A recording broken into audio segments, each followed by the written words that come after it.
Topic sentence. Excellent, very good. Now this is the topic sentence, and it is the sentence that has got the main idea. And here we have first. Now first, what does it mean?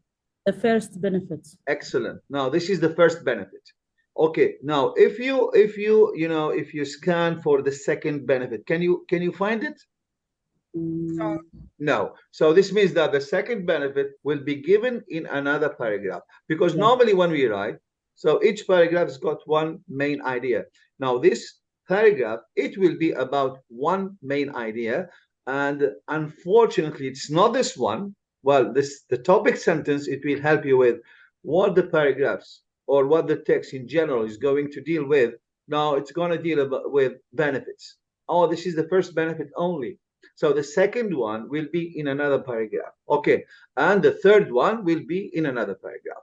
Now, first, here, what we need to focus on the major detail. The major detail is the detail that's got the main idea of the paragraph. Now, first, well, this is the major detail.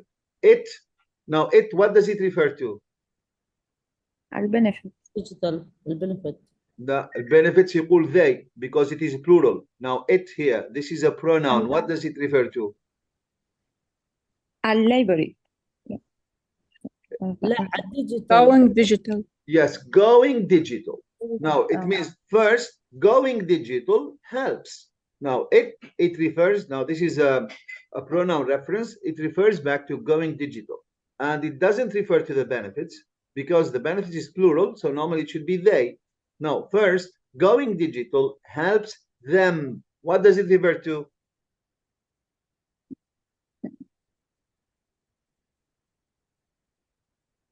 Now, when I ask you about what a pronoun refers to, guys, you need to look back. Look back, okay? So this is how we use a pronoun. Now, first, going digital helps them. Them, what does it refer to? حق اللي يروحون going digital. Not digital. The copy of the. No. Look at this sentence. Give me a word, and the word must be in the plural form. Librarians. Librarians. Excellent. Okay, now if we read the sentence, we will read it this way. First, going digital helps who? Librarians. Okay, now when reading, guys, we need to pay attention to nouns. We have already talked about this. We need to pay attention to verbs, and we need to pay attention to pronoun references. They are very important, and this is why you can understand the text, because each sentence should relate to the sentence prior to it, before it. It's very important. If you cannot make this connection, it means that you will not understand.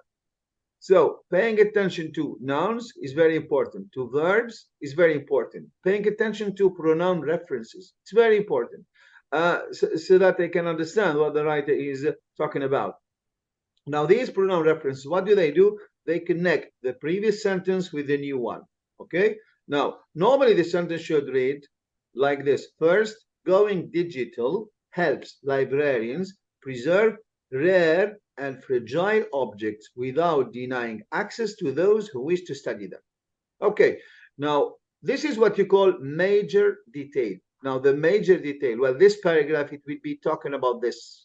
And the writer will tell me how, because here he said it helps them preserve rare. What does rare mean?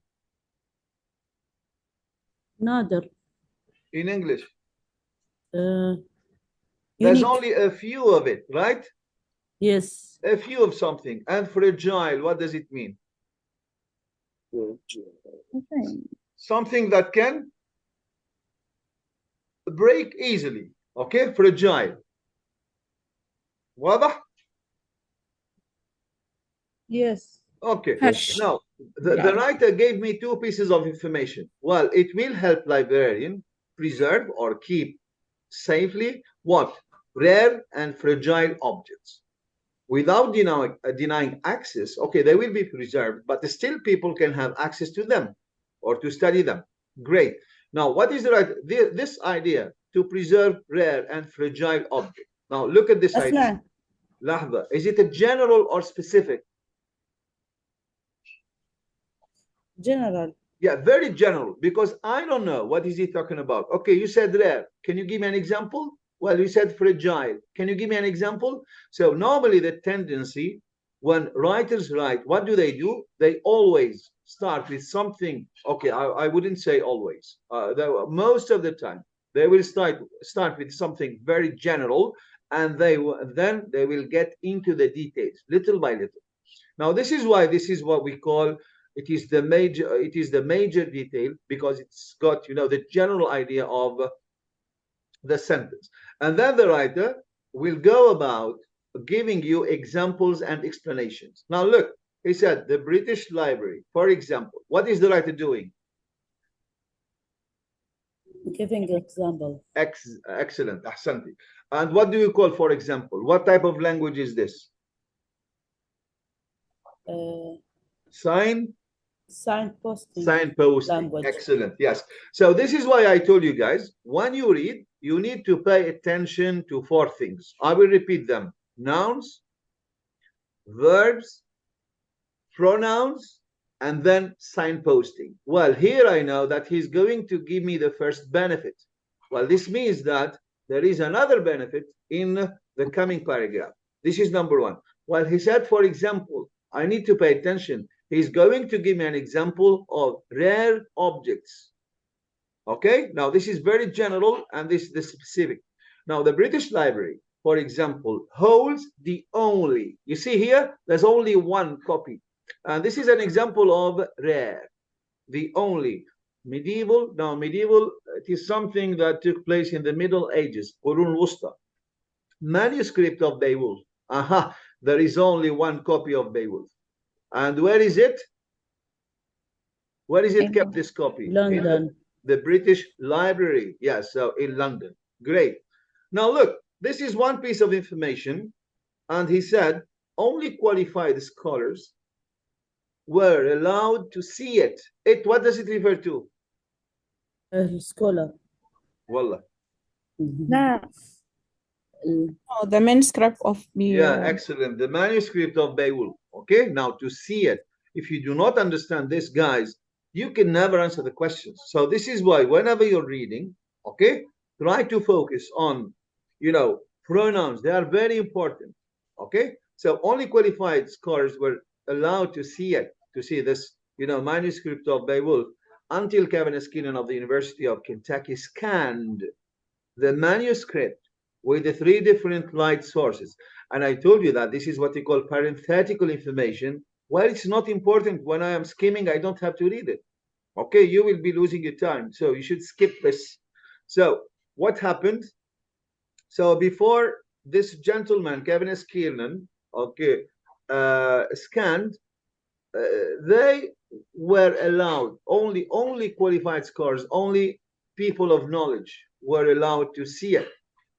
Until the Kevin Skeenan of the University of scanned the manuscript with the three different lights and put the images. Now, when you scan a book, okay, it will turn from paper to image. It will become an image. Now, images here, what does it refer to?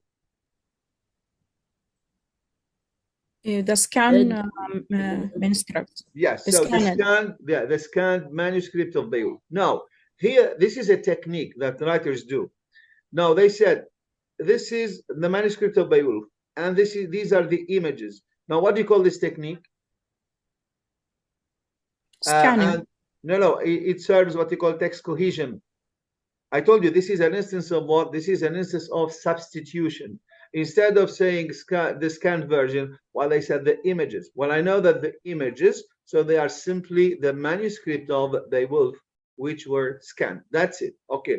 And he put this scanned version up on the internet for anyone to peruse. Now, what does this mean? It means anyone can study it because it's online. Okay. Now, Tokyo's National Diet Library is similarly. Now, here we have similarly is a signpost word.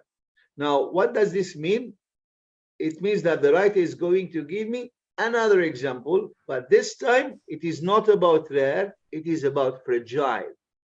Similarly, creating highly detailed digital photographs of 1,236 woodblock prints, scrolls, and other materials, it considers, now it here, it refers to the library, national treasures, so that, this is the purpose, researchers can scrutinize or study them without handling the originals. Why? Because, they are fragile and they might break.